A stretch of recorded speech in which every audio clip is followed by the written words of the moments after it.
अस्सलाम वालेकुम एवरीवन। आज हम इस वीडियो में देखेंगे क़यामत की निशानी। So let's get start. नाजरीन, क़यामत से पहले ऐसे लोग आएंगे जो बहुत ज़्यादा ताकतवर होंगे। उनसे लड़ने की ताकत किसी के पास नहीं होगी। ये ज़मीन पर मौजूद पानी पी जाएंगे, हर किस्म की खेती और फल खा जाएंगे। जो कुछ इनके रास्ते में आएगा सब तहस नहस तबाह और बर्बाद कर देंगे।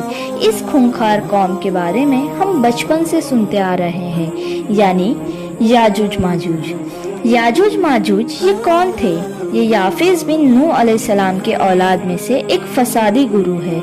हज़रत अब्दुल्ला इब्ने उमर रज़ियल्लाहु अन्हु ने फरमाया कि इसके कुल 10 हिस्से हैं और उनमें से 9 हिस्से याजूज माजूज हैं, बाकी एक हिस्सा इंसान है। अल्लाह ताला ने इनका जिक्र कुरान मजीद की सूरह कहफ और सूरह अंबिया में भी फरमाया। कुरान मजीद के सूरह कहफ में हज़रत ज़ुल्करनैन रज़ियल्लाहु अन्हु के 3 सफ़रों का हल बयान हुआ है, जो बहुत ही अजीब, बड़े हैरान गुन हैं। जब तीसरा सफर नॉर्थ की तरफ फरमाया, यहाँ तक कि आप सदेन यानी 2 पहाड़ों के दरमियान में पहुँचे, तो वहाँ की आबादी अजीब व गरीब जबान कहती थी। उन लोगों के साथ इशारों से वह मुश्किल बातचीत की जा सकती थी। उन लोगों ने हजरत ज़ुल्करनैन रज़ियल्लाहु अन्हु से याजूज माजूज के मजालिम की शिकायत की और आपसे मदद मांगी कि आप हमें इन जालिमों से, चाहे आप इसके बदले कुछ बाल भी ले ले। हजरत ज़ुल्करनैन रज़ियल्लाहु अन्हु ने कहा कि मेरे पास अल्लाह का दिया बहुत कुछ है, मुझे तो तुम्हारे बाल की ज़रूरत नहीं है, मगर तुम अपनी जिस्मानी मेहनत के ज़रिए मेरी हेल्प करो, मेरी मदद करो। अब आपने कमाल क्या किया कि उन दोनों पहाड़ों के दरमियान एक बड़ा गहरा गड्ढा किया। इतना खोदा कि पानी निकल आया जमीन से, और फिर उसके बाद आपने उस पर पिघलाए हुए तांबे के गारे से पत्थर जमाए और लोहे के तख्ते नीचे ऊपर लगाकर उनके दरमियान लकड़ी और कोयले भरवा दिए और उसमें आग लगवा दी। यानी इस तरह की दीवार पहाड़ की ऊंचाई तक बना दी गई। आज के ज़माने में हम जिसको कंक्रीट की दीवार कहते हैं, उससे भी ज़्यादा, समझ लीजिए, मजबूत दीवार। याजूज माजूज उस अजीम वॉल की उस तरफ और इस तरफ ये कौम के लोग हैं। अब हदीस पाक में है कि याजूज माजूज रोज़ाना इस दीवार को तोड़ते हैं, मगर होता क्या है, दिन भर जब मेहनत करने के बाद उसको तोड़ने के करीब पहुंच जाते हैं, तो उनमें से एक कहता है चलो अब कल तोड़ेंगे, लेकिन अल्लाह की शान, दूसरे दिन ये दीवार उससे ज़्यादा मजबूत भी हो जाती है और कंप्लीट भी हो जाती है,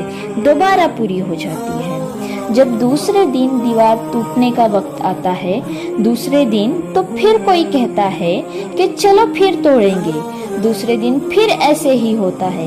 ये ऐसा होता जा रहा है, मगर एक दिन आएगा जब अल्लाह की रिजा होगी कि क़यामत से पहले ये बाहर निकले, तो उन्हीं में से कोई शख्स कहेगा कि इंशाअल्लाह कल इस दीवार को तोड़ेंगे, और जब दूसरे दिन वो आएंगे तो वो दीवार वहीं तक होगी। इंशाअल्लाह की बरकत जाहिर होगी और ये दीवार टूट जाएगी, और फिर ये इनका खुरूज। याजूज माजूज का ज़हूर उस वक्त होगा जब हज़रत ईसा अलैहिस्सलाम दज्जाल को कत्ल कर चुके होंगे।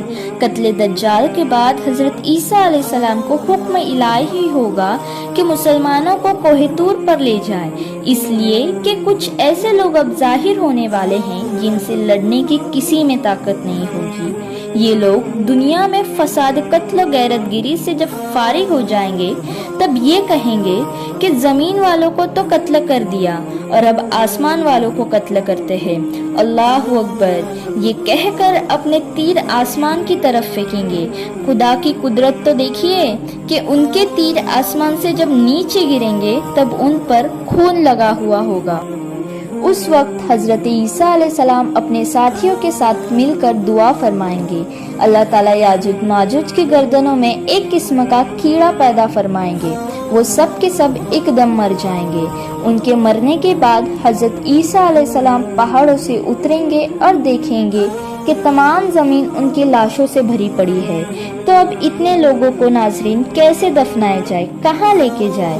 اللہ تعالیٰ کی شان دیکھیے کہ حضرت عیسیٰ علیہ السلام کے دعا کے برکت سے اللہ تعالیٰ کچھ ایسے پرندے بھیجیں گے جن کی گردنیں اونٹ جتنی ہوگی، وہ یاجوج ماجوج کے جسموں کو اٹھا کے لے جائیں گے۔ کہاں لے جائیں گے؟ جہاں اللہ چاہے گا۔ میرے عزیز بہنوں اور بھائیوں، ہمارا آج کا ٹاپک یہیں ختم ہوتا ہے۔ انشاءاللہ we will meet soon with another video, so stay tuned with us۔ تب تک اللہ تعالیٰ ہمیں کہنے سننے سے زیادہ عمل کی توفیق عطا فرمائے، آمین۔